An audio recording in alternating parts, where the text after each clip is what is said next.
And here we are, everybody. Good morning. Welcome to Java Chat. This is Coffee Mike, and I am sitting here with the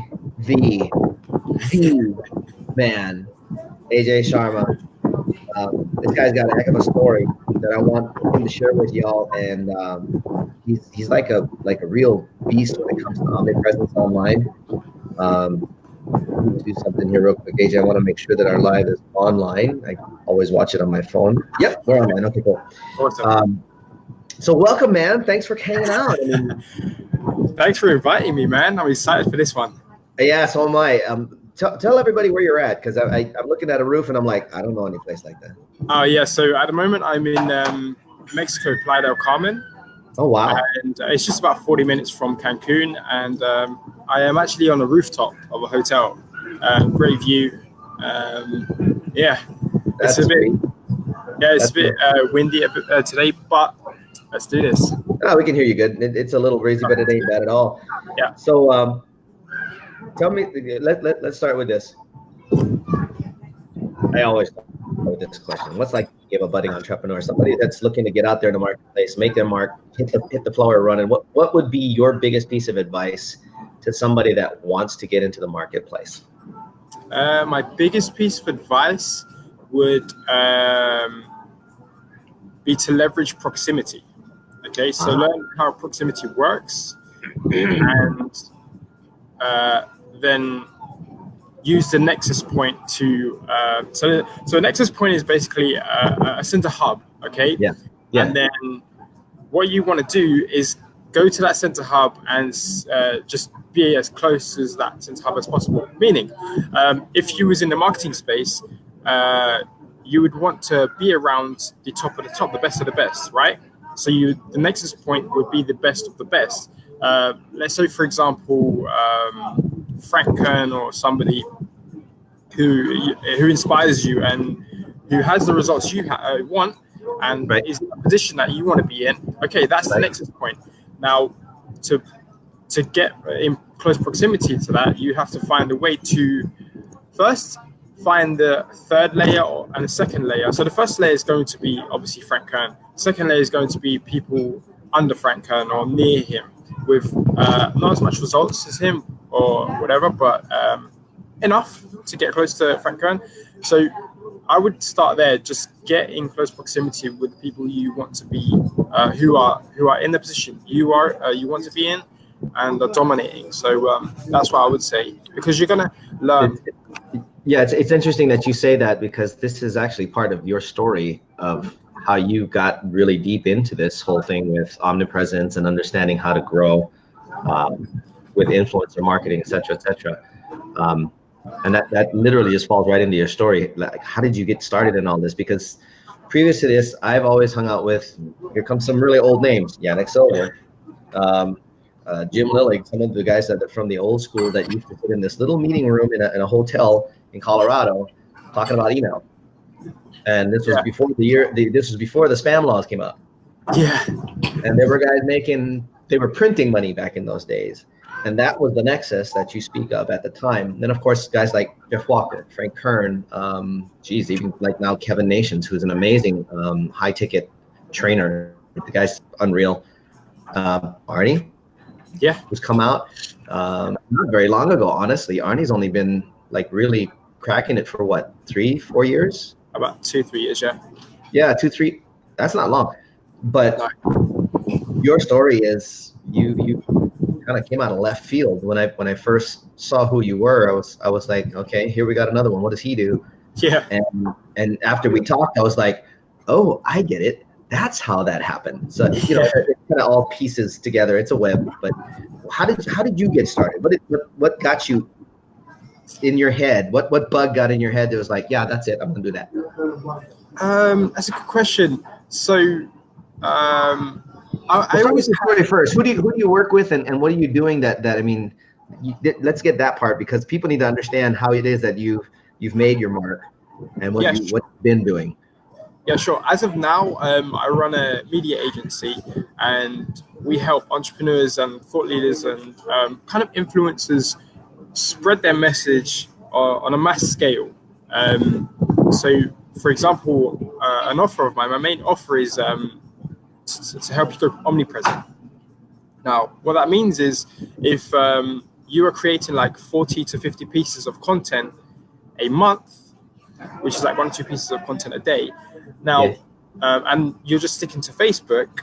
Now, sometimes you don't have the time to post on everywhere. You know, you want to be focusing on the most important things, you know? Right. Exactly. So I come in and I say, okay, I will take these 40 pieces of content and turn it into the output published would be around 600 to 700 pieces of content a month. Wow. Right. Wow. And that's without you doing anything. Like you just continue doing your 40 pieces of content. I would take that and turn it into 600-700 pieces of content without you doing anything, but very high quality as well. So that's my main offer. And how I got started with this this service was Arnie Giski. I was managing his Instagram back in June 2018. Mm-hmm. And we was going for a couple of months, and we didn't really enjoy the whole Instagram game. Sure, like people get results in it, sure, okay, but we was like, something's wrong here, but let's continue. Now, at one point in November or October, I think, Arnie was like, oh, he saw many Facebook groups getting shut down. Now, Arnie's the Facebook group guy. Yeah, he's totally the Facebook group guy all day. Yeah. So and he's a super smart marketer, and so he helps people grow their Facebook groups and stuff. He's got a Facebook group, Millennial Entrepreneur Community, and it holds over 75,000 members. I love hanging out in that crew and in that group every once in a while. You get some pretty cool stuff. It's really neat. Yeah, I agree. And he was like, he was seeing many groups getting shut down. Facebook was just coming in, shutting them down, and then when people were asking why they were getting shut down, there was no answer. I'm sure like many can agree with this when it comes to like Facebook ad accounts getting shut down as well. You know, many ad accounts get shut down for zero reason, but it just happens. So Arnie was like not scared, but he was like, hey, I've built this group up and it can get shut down in a matter of days. Yeah. Could be another day. So he was like, okay, what do I do? So he came to me, and then I was like, look, why don't we just build more audiences on different platforms? So your eggs are not in one basket, they're spread out, and you can still dominate Facebook, but you're still growing on other platforms, and you're going to be aware on other platforms. So from November, we was working really hard. I developed a system where I would streamline this, put one piece of content in and take 10 out or something like that.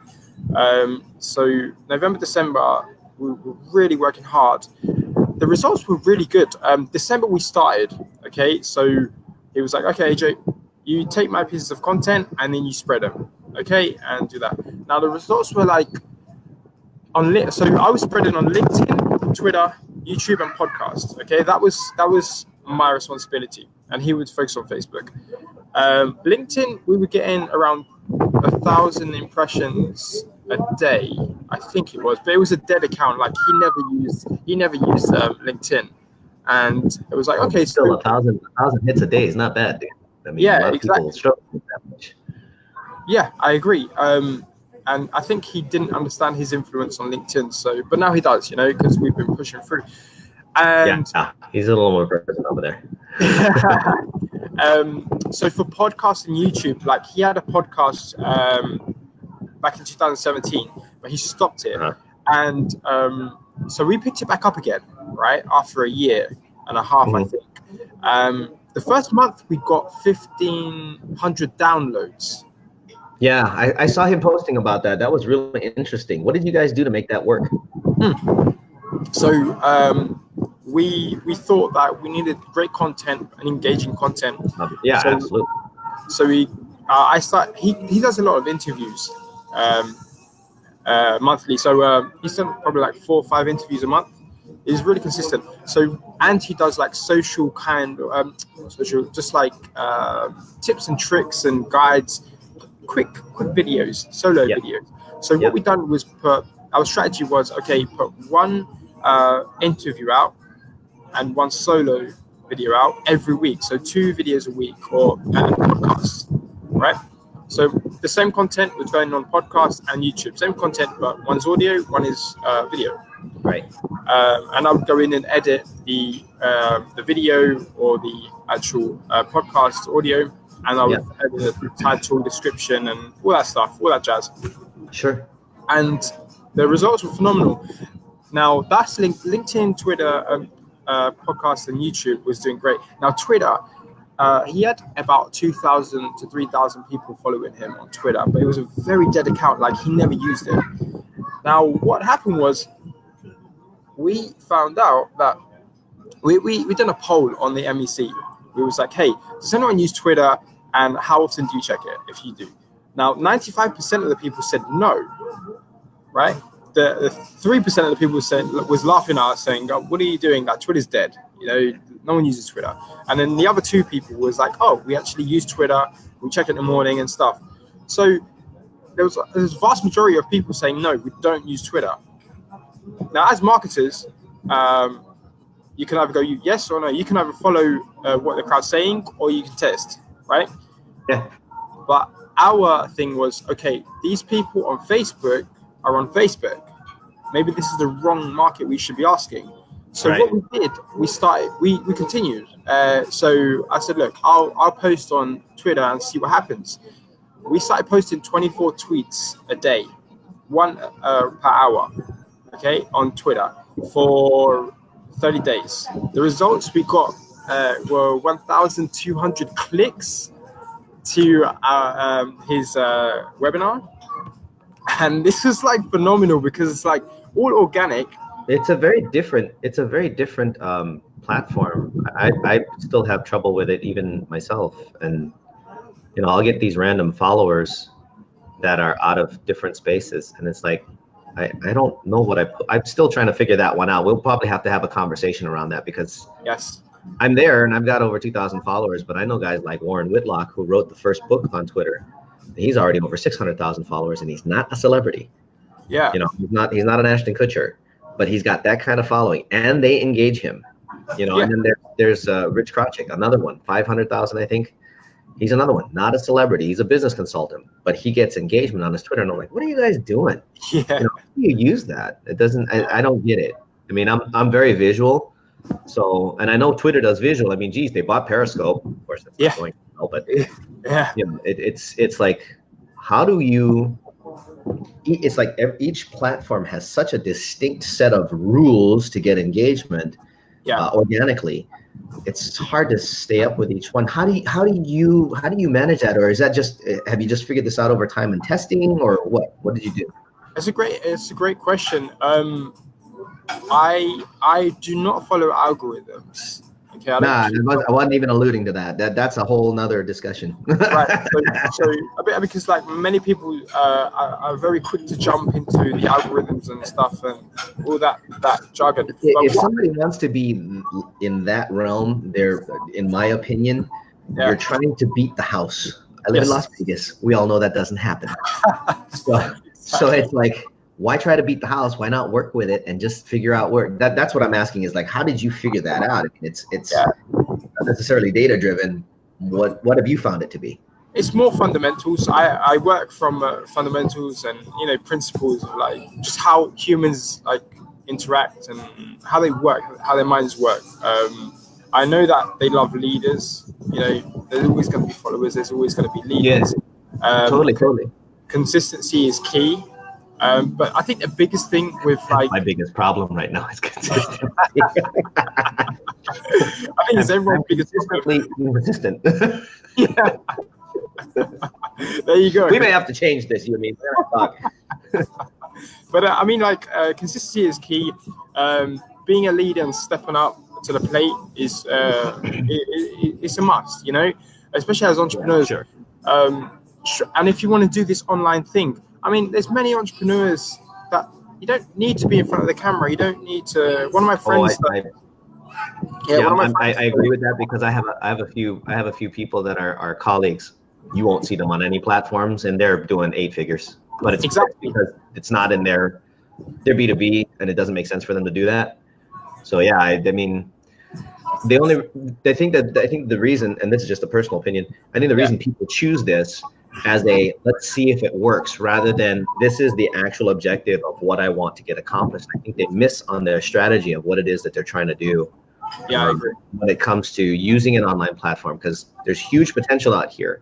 Obviously, like figuring out LinkedIn only now, and I've been on LinkedIn for,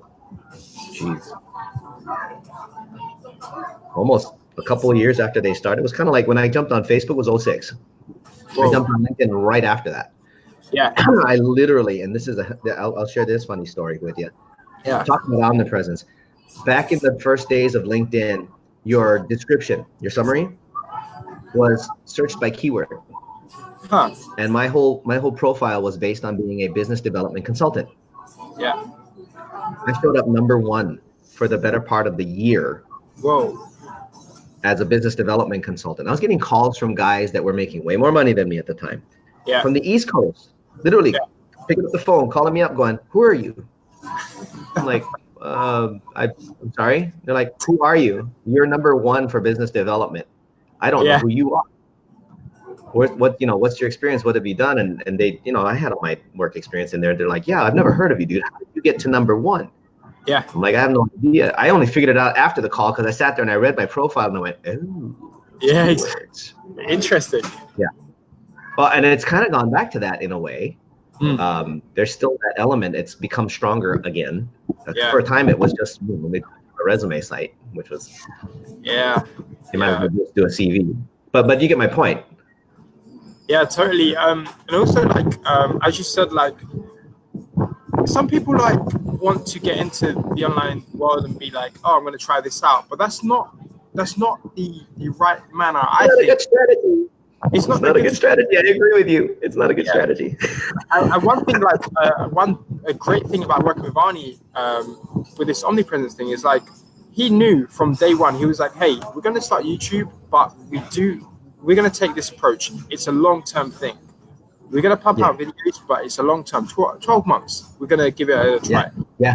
So I was like, all right. So he's not expecting growth and stuff. And that's the greatest thing. It's like, with this, what we're doing, his objectives are brand awareness, authority building. Sure, we throw in the links and the call to actions and stuff, and we've got a strategy behind exactly everything we do and the content we produce. But the main thing is the long term. We're thinking always the long term and not the short term. And we didn't get this many clicks, shut it down. No, it's not like that. It's like we're building for the long term, and that's it. It takes time. We know this. I think a lot of people mistake, and this is just, again, this is stuff that I'm watching happen. I think a lot of people make the mistake of thinking that social media marketing is social media sales. Yeah. And the definition of marketing in and of itself is having a conversation with somebody in order to be able to prepare them to have a sales conversation. It's the pre-selling portion of it. So the authority building, the presence building, the building the followership of loyal people that will watch and actually show up and do all of this stuff. I mean, I'm still early in my stages, so it's like I still have to drive traffic at these, and I'm happy to do it because I too am in it for the long game. I know over the next 12 months, doing all of these interviews, and I'm getting some really cool people to interview. I know the content that you share and they share and everybody else shares is completely valuable and relevant. But I'm also not expecting a sale out of this. I'm not selling anything on this particular deal. Not on my podcast either. The fact of the matter is there's people like you that have great information that want to have a conversation with people, just to talk to them. And that's, I think, where a lot of the fast action, let's go win, let's go crush it, let's go, you got to have your CTA in the right place, you got to go get this sale. They miss the point, I think. And even a mid-game can be crushing if you have high expectations and all of a sudden you're like, okay, well, that didn't work. What's plan B? Yeah, exactly. It's an interesting one. It's an interesting day we live in. One of the cool things that I still enjoy about marketing is the principles haven't changed. I keep saying this. I've said this in a couple of other interviews. The principles of marketing have not changed. The pillars have not changed. The focuses have not changed. The guidelines haven't changed. None of that's changed. The platforms and the media by which it's delivered have. And it has sped up the process in some cases, but in most cases, it's still having a conversation. Yeah. I mean, you even look at, and we had this discussion about data and ads. You know, if you even look at an ad, if somebody is targeting an audience, they haven't had that conversation, that's a waste of cash, if you ask me. I mean, there's been no building of authority, building a relationship. There's no familiarity. I don't know you, like you, trust you. I'm not even going to click on that. Yeah. You know, I mean, most people see 100 ads in 24 hours. Yeah. In the last 24 hours, you've seen about 100 ads. Can you name one of them? No. Neither can I. And I think a lot of that. See, like if something popped up from Arnie, I'd probably click on it. Right. But only because I know who he is. I know he talks some real value. Yeah. I want to hear what he's got to say. Yeah. That long game that you and he planned out and have been executing brings somebody like me, who's been in the industry for 10 plus years, to the table to go, what's up? Right. You know, and people even like the older class. I'm gonna get shot for that one. People of the older class will come to the table and go, what's this young guy doing? Right. Our first conversation, we talked about that, how the old guys and the young guys don't get along because they both think something about the other and they're both wrong. It's wrong. You need to keep imparting the wisdom and knowledge, and the young guys need to come in with the new stuff and go, hey, what if we did this instead? Yeah. I think that in and of itself, having the mindset of a long game is much more valuable. So you're still with Arnie? Yeah, he's at his house, but yeah, he's still here. He's in Playa, so I'm in Playa now. He's down there with you. That's right. I forgot about that. We were both in Medellin, but he left early, and then I left just like 3 days ago. So I landed just a couple of days ago. Medellin, beautiful area. Beautiful. Been a long time since I've been down in that side of the globe. Yeah. Yeah, it's been a long time. Golly, 2000 was the last time I was down that side. Yeah, I was on a cruise. I was actually a musician at the time. Nice. And we were on a Norwegian cruise liner going from Miami through to Hawaii. We were taking the inaugural cruise through, and I was one of the musicians on board. That's cool. What a beautiful country. Oh my gosh, just some amazing places. And we were in Bogota. I wasn't in Medellin. We were just in Bogota, and it was just like, of course, they have no traffic laws, which is a little concerning. Take a left turn, and what do you see? A bus. Whoa! Yeah, just it's just like, can we get out, walk? Yeah, exactly. Might be safer. Yeah. So tell me, what I don't know if I let you get to that point. I apologize for it's just this is exciting talking with you, by the way. Thank you for hanging out. So your epiphany for getting into what you're doing was based on what? I mean, you obviously you got into league with Arnie, but I mean, where did this come from? I mean, how did you even think about doing this? Was this something you started doing? Was this something that just came as an inspiration? What happened? I think it was many things.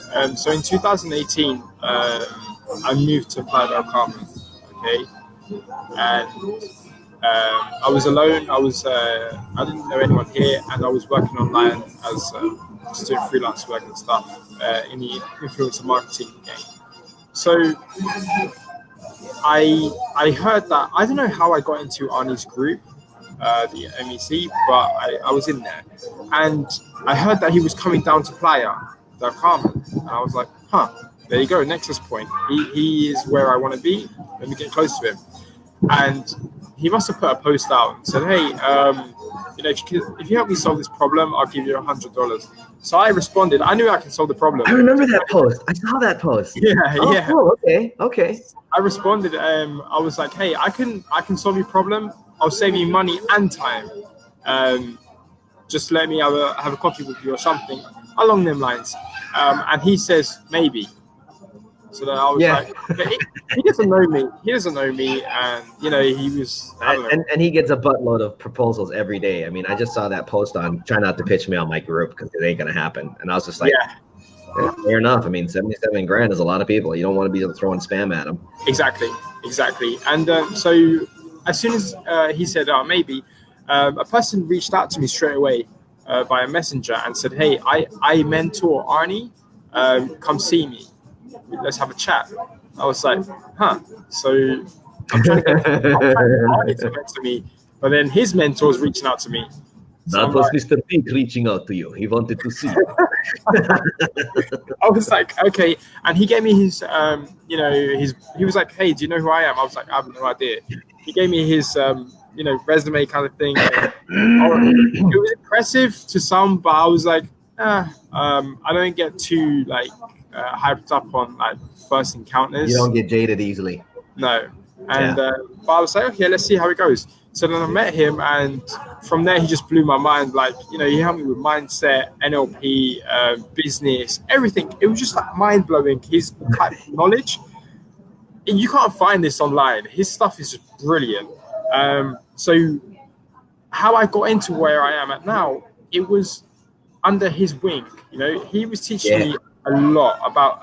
So I'm in the trenches looking at these. Oh yeah, look at this social media stuff and look at this social media stuff. He's doing like multi-million-dollar transactions and showing me exactly how to do that stuff. I was like, huh. And he sees business from like 4 pillars.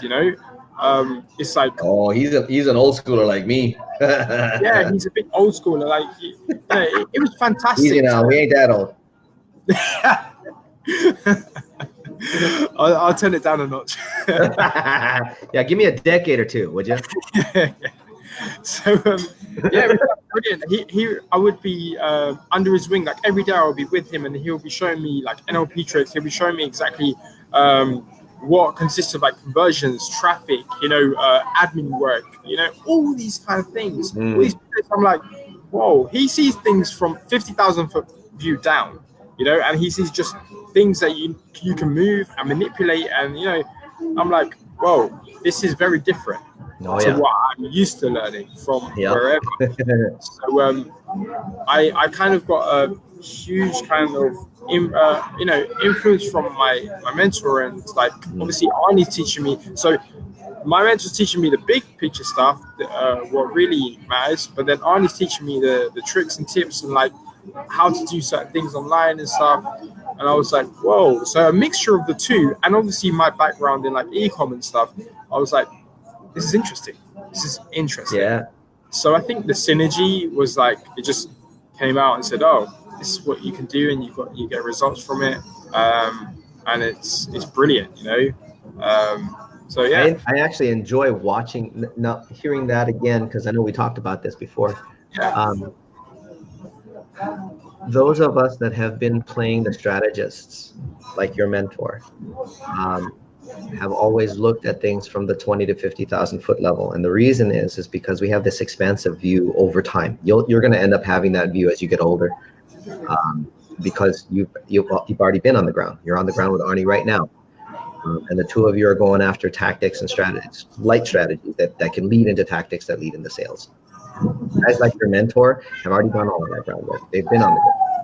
So they've had to learn to come up higher so they can see where you can move pieces around. A guy by the name of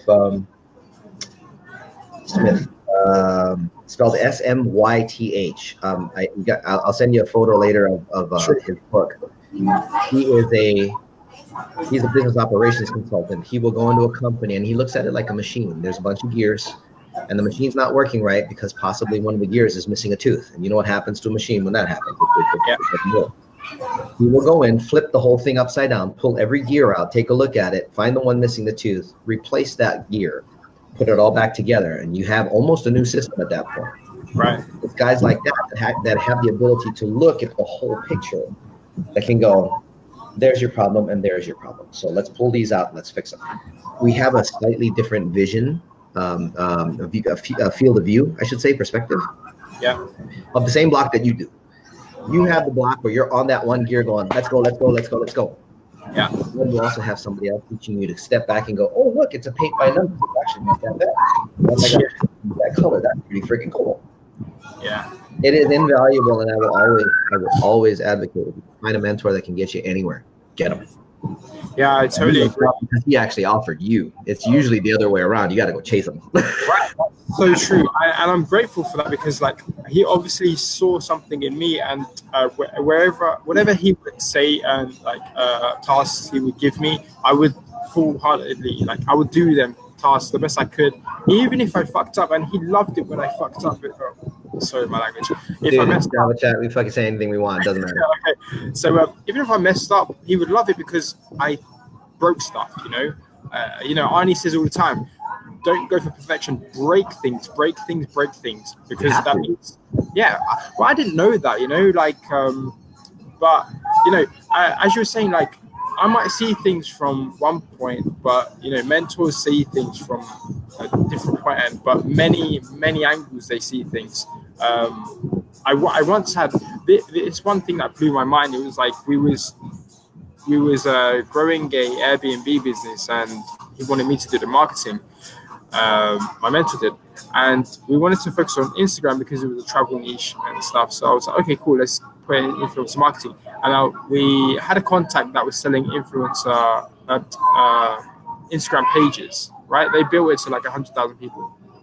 Now, it was in the travel niche, and we was going back and forth, but my mentor was like, hey, let's do a test, and let's post an ad on the page before we acquire it. We just want to see how it works, how it performs. The guy didn't let us. Right. The guy didn't let us. He was like, no, that's going to ruin the reputation of the page, and we might lose followers because you're making offers. We said we only want to acquire it to make offers. We're not here for vanity metrics or anything. We're here for conversions. Yeah. Now, he was argumentative about it. He was like really stubborn about like us making offers, so it was a problem. But I was like, hey, let's try and do it. Like, I was telling my mentor, look, we can make a deal with this guy, and he goes, no, we're not going to do it. My mentor was like, no, we're not going to do it. I said, why? He goes, if we make an offer and we lose members and stuff like that, and this guy is actually, the third party is actually saying that it might affect the page, that means the audience has not been trained to accept offers. That blew my mind. I was like, to be trained to yes, they must be trained. I had no idea. It's the process of a sale, getting the macro and the micro yeses. If you haven't given the audience the time to get in their heads, they're going to be getting offers here. And I remember Arnie putting a post out going, why shouldn't I be able to sell in my group? Well, because you haven't told your group that you're going to be selling to them yet, which that post did. It started the training of the people. I saw that whole process. I was like, oh, smart. He built it. Now he's going to start getting them some to start buying. Yeah. But I would never see that. I wouldn't see that in that position. Then I was blind to it, Of course. Well, you'd never. So again, mentorship, the ability to have somebody that can see from the outside of what you do and don't know, because you don't know what you don't know until you're actually shown. And this is where I think a lot of other marketers, which is why I'm glad guys like you and Arnie, everybody are out there doing this tactical, is because there are a lot of people, even me, that are out there that don't know what we don't know until we see you guys do it. And then we look at it, we go, I think that one.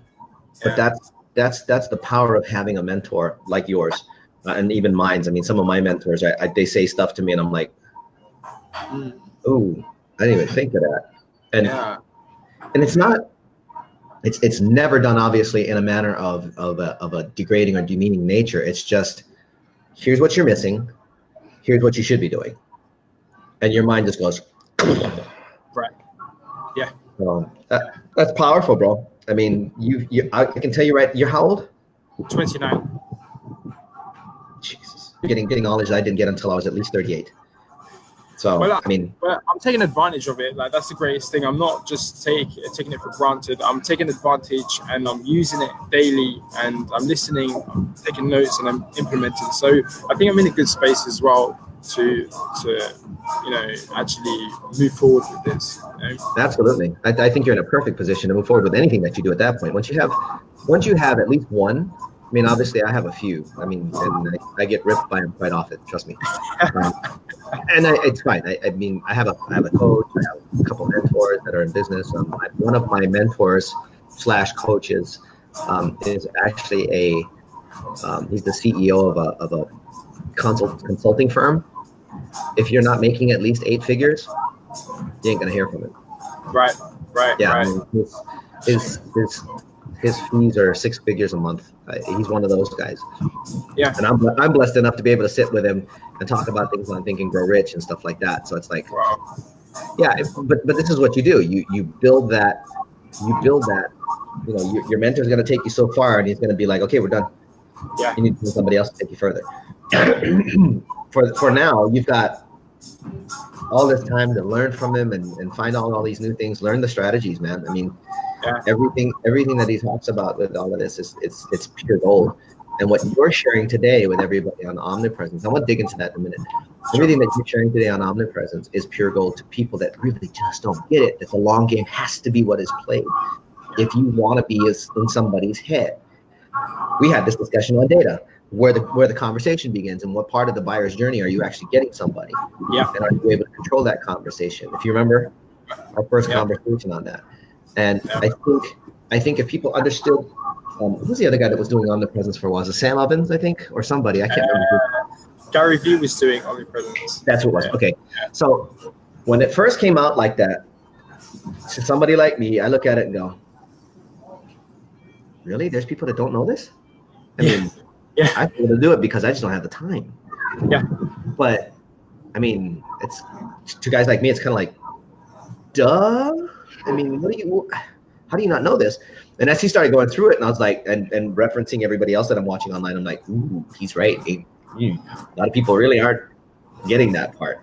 Yeah. So when we're talking about omnipresence, obviously you talked about the tactic, but maybe you can talk a little bit about the strategy of how and why, and maybe just kind of disseminate. Like for e-com, I mean, you're a specialist in e-com.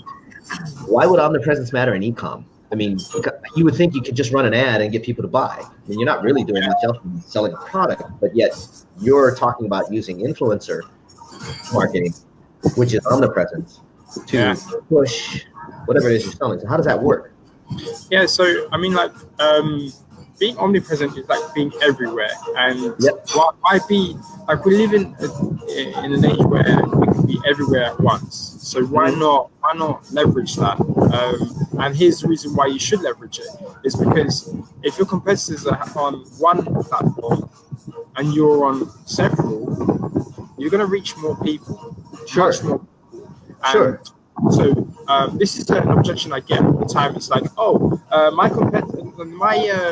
my target ideal client is not on LinkedIn or not on Twitter. But I'm like, how do you know that? Right. And but I mean, if that person is thinking like that, many other people are thinking like that, and they're leaving so much money on the table. So I'm like, hey, let's go test it out and see what happens. Because, for example, on Twitter, there's like 260 million users, I think, in US alone. Yeah. So I'm like, yo, like, you utilize that. You know, I'm sure your target market is within the 260 million for sure. So what are you doing? You know, so that's it. I mean, more reach is great. You know, also omnipresence, like, you control the outcome. So for the customer journey, and not many people study their customer journey. Not many people at all. Nobody does. Not unless they're learning from yourself or in you know, have us as mentors or service providers. They don't. Right, and it's a shame. I think, a shame. You know, they should be learning it and dominating it, because that's the lifeline.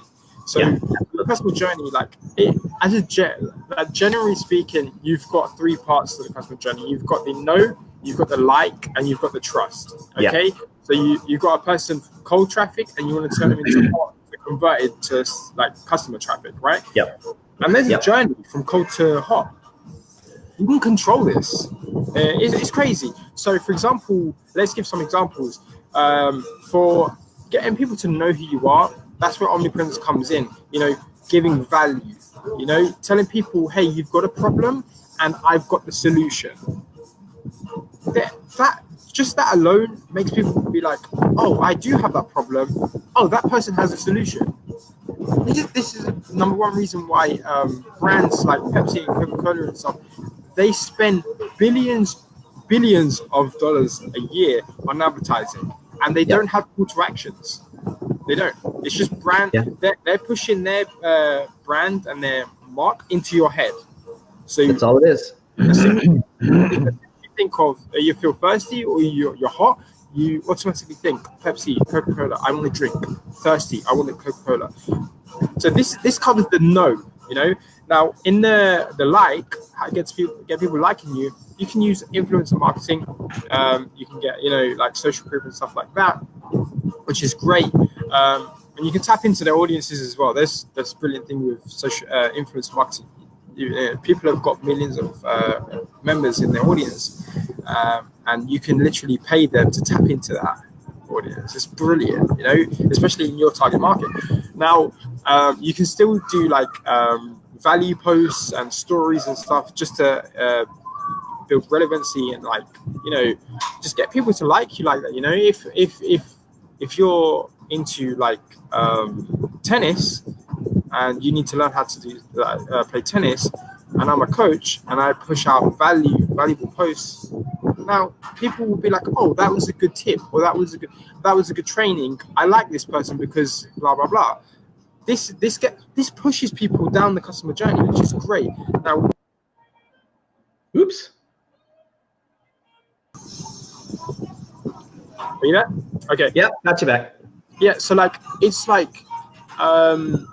with the trust factor now, we can control this with like testimonials, results driven case studies and etc. Even influencers, hanging out with influencers and all this stuff. You can control everything. So it is fascinating, and not many people are taking advantage of the customer journey and stuff. And this is why it's crucial for Omnipresence. Now that's that. What I've just found out and what I'm building up on as well is that many people are using Facebook ads, okay? And we know that once you retarget someone, when you get them into your pixel and stuff, you can run retargeting ads. Now, the retargeted ads are quite cheaper than running normal ads to contact. Right, so imagine this is the Omnipresence, right, is loading up your retargeting pool. So that means it's actually lowering your ad cost. So Omnipresence is taking care of the no and like factor, and you can pump all your money into the retargeting to convert warm traffic into customers. Yep. So it's a no-brainer, but many people don't understand this. I think there, and a lot of it just is what you just said. It's not knowing the purpose of Omnipresence and being able to allow that part of the journey to settle itself on its own while they go and do the retargeting and continue to drive down cost of acquisition and up on conversions. So it's also part of our conversation. The first one that we had when it comes to data. And how it affects. There's different places that you need to meet the prospect. It's not a smoke alarm. That's my coffee machine. Okay, that's good. That's good. Okay. No, it was my no. There would have been distortion if you had heard an alarm. That's kind of nuts. Anyway, the idea of being able to meet your prospect where they're at. This is one of the reasons why Arnie's whole formula on group building is smoking awesome, because you're not only meeting them where they're at, you're meeting them where you're at, because you're a group. And the ability to be able to serve up organic content where they're at to help hold that conversation is amazing. Yeah. And I think for a lot of people, they miss the fact that the conversation has to be held for a while. Some people aren't even aware that they have a problem. Yeah, so true. They just be like, "Oh, I wish this would go away," or "I wish I could do this instead." Sounds like you got a problem. Yeah. Have you ever thought about looking for a solution? Yeah, it goes back to like the customer journey. It's like imagine you have 1,000 people on your email list, right? And you're only pumping out content that is for beginners. Like maybe 20% of them are for like beginners and they find your content valuable, but the 80% might be in the intermediate phase or the, hey, I'm in the expert phase. I just need like really expert kind of advice and stuff. Yeah. But I know you've got it, but you're just dishing out, so you have to meet them where they're at. And that's why Omnipresence is like brilliant for that. It just works hand in hand because you can pump out so much content, segmented content, specifics that can meet people where they're at. Right. So you're not leaving any stone unturned. Yeah, and I think that's where a lot of the smarter marketers have their upsells, if you will, for the next level. Yeah, I've been doing all this one-on-one stuff for you guys, but I know there's a few of you out there that really need some good, strong, solid strategy sessions. So I'm going to offer that. Right. And then you go through that process, and then you meet them again where they're at, and move them to the next level, and meet them there, et cetera, et cetera. It still goes back to the tiered process that was started back in, I don't know, 04, 03. Yeah. Actually, email started back in before 2000. Those guys, dude, I'm telling you, when those emails used to come through, long sales letters. I'm talking. And it's literally everything's evolved into visual and audio. And back in the day, and this is, you probably never gotten one of these, but they used to mail sales letters out. Right. And to sell something that was a product or something of that nature, you'd get this thick letter in the mail. It was 35 pages long. Wow. Talking about the research, talking about the story, talking about, and literally they tried to get you to know you like you, trust you, all in one letter of 35 pages. Wow. Those guys made money hand over fist. Yeah. Then I went to the online one. Remember all the sales pages? I still see sales pages, and I get irritated when I get them because I look at them and I go, "Really, dude? Could you not just get to the freaking point?" Yeah. And now we have this. We have omnipresence and the ability to talk to people in a group where it's not a sales page. It's a conversation between a lot of people, and everybody gets to have their own epiphanies. Their own aha moments where they look at them and go, "I didn't even think about that." And you being the lead can always say, "Well, I can show you how to do that." Yeah. You've met them in that part of the journey where they've been searching, and they know they got a problem. They've been searching, maybe not necessarily for a company yet, but they've been searching, and now you can pop them in. Right. The moment you got that, your omnipresence is just more of a confirmation at that point. So I would say that it's both an initiating and a supporting relationship when you're doing omnipresence. Is that a fair assessment? Yeah, I totally agree. Totally agree. So what are you working on now? So at the moment, I'm working on an ebook called Catchfluence. An ebook? Yeah. So this one it's not really for everybody. It's for people that want to see the 50,000 foot view down. It's very different. It's compiled of like things I've learned from my mentors and stuff. And it's just straight up like, hey, if you can do this, for example, like people are playing at 1x level, but with the same effort they can play at 10x, and they just don't know that. And I'll be pushing that out soon. It's fascinating. I better get a copy.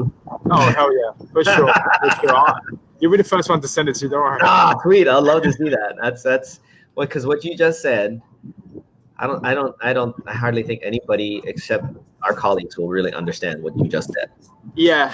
So it's not for everybody. But that'll be out. Also, I'm working on the Omnipresence course. That's where. Sorry. And that's where. That'll be published soon. I'm working on it at the moment. So that it's going to be like a full course on how to go from 0 to omnipresent. Are you doing that in the group, or is that? Probably in the group. Yeah, we'll see. So I'm gonna post the link to your group because I want people to be able to see it. I know that they can jump on if they just use this link. Yeah. That AJ's got a group, and I believe it's called Ecom, using influencer marketing to boost your brand using influencer marketing. Yeah, that's the one. Thank you. Yeah. So guys, take a look at that link. Get on it. Get in the group. Start interacting with everybody in there. There's a lot of really good people in there. AJ is active in that group. You will definitely start seeing some differences in conversations. If you're in any of Arnie's groups, you'll see that too. I mean, his millennial entrepreneur group is great. and his other, what is his other group? I can't remember the name of it. There's another group called Groups for Profit, but that's a private group. Yeah. But that's a private one though, right? Yeah. So MEC or this one. If you want Omnipresence, this one. This is the one you want to get into. Sure. This is a lot of free training and all that stuff in there. It's really good stuff over there. Yeah, no, I totally agree. I mean, just in the last, 2-3 days, some of the posts that you've thrown up, I've looked at it and went, yeah, he's not thinking just on the floor. He's on the ground. That's good. And I think for the most part, and it's not just for ecom. I mean, although it says ecom, some of the stuff I see you posting, it's for anything. I mean, it's just mindset shifts. A lot of mindset shifts for sure, but it's not so common. Okay, cool. Yeah, guys, and look at that. We have hit the mark, my friend. We are at the hour. And we just got to that point of the conversation where things kind of go silent and awkward for a minute, and everybody goes, "Okay, what else?" Yeah, I can bring out so many stories if you want to now, JK. We'll have to do this. We got to do this again. Yeah, for sure. Because I think this conversation has to keep going for any audience, whether mine or yours or whoever. It needs to be reinforced a few times, and I think the more stories we have to share, proof of the fact of the matter, I think it'll be easier for all of our audiences to start understanding what they're missing out on if they're not using this the long game. I hear a couple of people talking about you got to be in this for the long game, but I don't hear a lot of people talking about it. I still see people. Let's go get your ads fixed. Let's go get your content fixed. Nobody's talking about how long down the road you need to be thinking about this stuff, and they're missing the point, I think, a lot, because I still get people. I had somebody yesterday wanted to talk about their ads campaign, and when we got on an online meeting, they didn't realize that they needed to get into the campaign, and I was like, how am I supposed to help you if I can't see what you're doing? I have no idea what kind of play you're trying to make. I have no idea what your strategy is. We haven't, I'm just meeting you. I want to help, but Yeah, exactly. It's kind of like, long-term game is important. But there is the shiny object syndrome. Yeah. It's everywhere. It irritates with some of the gurus that they throw out shiny objects, and I see it. I look at it on the ads. I literally go through my newsfeed and start looking at ads because that's what I do. But I get such a kick out of it. There's so much shiny object syndrome out there. It's just like, really, guys, this is the best you could come up with. Yeah, exactly. But there's a lot of marketing agencies out there and stuff like that, and that's great. A lot of them fold. I've seen a lot of them fold, and that's due to inexperience and shiny object syndrome, they're chasing the now, and then not looking at long term. But one thing I've learned about from Sam Albans, I'm a huge student when it comes to Sam Albans' teachings. He knows his stuff. That's no joke. Brilliant stuff, and he's saying, hey, just have one product, one funnel, one link, that's it, and then use all of your resources to make that product the best it can be. And I'm taking this approach with my media agency. It's okay, cool. I just want one thing, but I want to make it the best of the best and just build on that. Okay. Yep. And that's where it's going. It's and the great things is there's media agencies out there that are doing billions of dollars in transactions, and I'm and then I see myself, and then I see I'm okay, cool, but who am I surrounding myself with? And there's many agencies out there that just do Facebook ads and stuff like that, and I don't want to be that. I'm not that. I want to take it very, very far and build. So I'm really taking this seriously and getting results, delivering, and making the product as much as better as possible. All while sitting in Playa del Carmen. I am jealous. It is. I'm sitting here and I'm looking at our two screens here, and I'm going, beautiful with beautiful with this nice roofing above you and this nice music and the trees. And what do I got? Kitchen. Yeah, there's an infinity pool over here and the view of the beach. I'm just saying. That makes it worse. I'm going for a walk after this. in a desert where there's hardly any water. Yeah. So guys, again, first off, thanks, man. I really appreciate you taking the time. I really want to get that deep. I do want to get deep next round. We'll have to figure out when to get you back in. Maybe next month or something, we can do another one. Because I want to go deep dive on some of the stuff when it comes to omnipresence strategies and things of that nature. And really figure out how people can see where they're at, where they need to be. I think here there might be a couple of epiphanies, but we really didn't get that far into it. That's okay. Yeah, and that is okay. I'm fine with that. I really wanted them to get to know you first, and I want them to come and join your group and come see the content you put out and see what's going on. So thank you very much for spending some time with me, investing some time with me. I don't do omnipresence, so I can tell you right now, if I come across any companies, I know where I'm sending them, because you're like the only guy I know that does this. Awesome. I appreciate that. Yeah, and then we'll have to get some deep dive on the next round, guys. If you're watching this on either Facebook, LinkedIn, I think there's a way to get it on Twitter. I'll find that out in a minute. Thanks for doing so. Make sure you drop a couple comments. Make sure you drop the hashtags, OMGM or Java Chat, either or, in the comments. If you're listening to this on any of the podcasts, do me a favor. Still follow that. Get back to this interview. Check this link out. I've left it up for you. Join that group. Join our page. Come like us, OMG Marketing. That's another story I'll have to share one of these days. And come and listen. Come and hear these. I mean, I've had consultants that are, the little guys, of which AJ isn't. I didn't say that because AJ's a little guy. He's not a little guy. He's not even a one-man show. It's deceiving. He's just hanging out in Playa del Carmen, like on vacation. Anyway, and then we got some real big guys, like some of his mentors. These are all interviews that are meant to help you in your business journey to understand who your customer is, where they're at, and what kind of strategies you need to employ to be able to do better in your business. So thanks for listening, everybody. As usual, make sure you take care of each other. Keep going. And with that, my friend, we'll say ciao for now. Awesome. Thank you. Okay, bye now. Bye.